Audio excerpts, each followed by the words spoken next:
Denmark is at the very front when it comes to biomedical research. This is to a large extent thanks to the unique Danish registries, which provide detailed information on the entire population.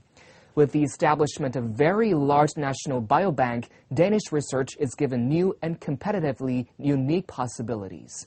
Lifestyles has more.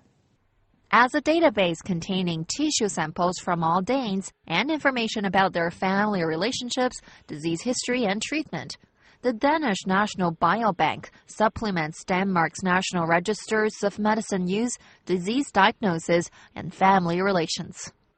It costs 179 million DKR, or about $32 million. At the opening ceremony, Danish Minister for Research and Innovation and European Commissioner for Research, Innovation and Science hailed its establishment. It gives me great honor to participate in the opening of the Danish National Biobank. It will be one of the world's largest biobanks, and it's a bank in the best meaning of the word, because it's a place where valuables can be stored safely. The biobank is brand new and very large Danish infrastructure that was just built. It is a place where we will store up to 15 million biological specimens from the entire population of Denmark. And the uniqueness of this initiative is that we in Denmark already have national registries. So we will be able to actually link the blood specimen to a lot of other information on the same person. The European Union is working on a new strategy to create a common framework for developing research infrastructure that will boost scientific advances and economic competitiveness in Europe. The benefits are many, but really that you have biological specimens collected many years prior to disease development is unique. You cannot just go and collect those. And having that, we can actually study biomarkers for disease many years before you develop that. So you can actually ask the question, is this person going to develop breast cancer? There may be markers in the woman's blood that actually tells you that.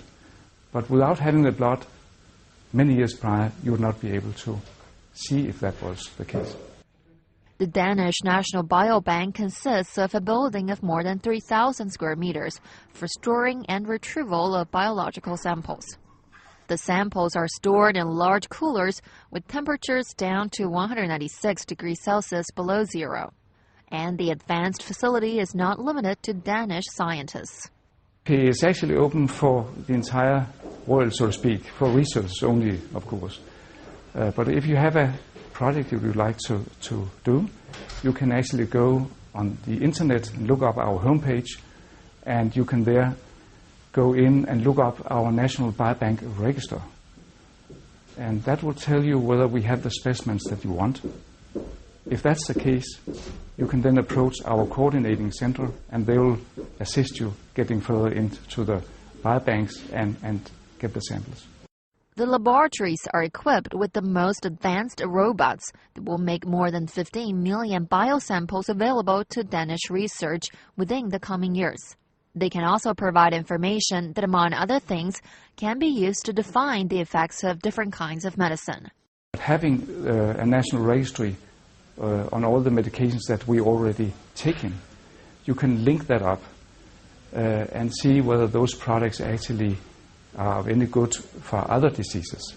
So that can be done already with the registries today, so you can find new indications for already licensed drugs. And there the blood specimens may also be of value to really understand why this other effect is found.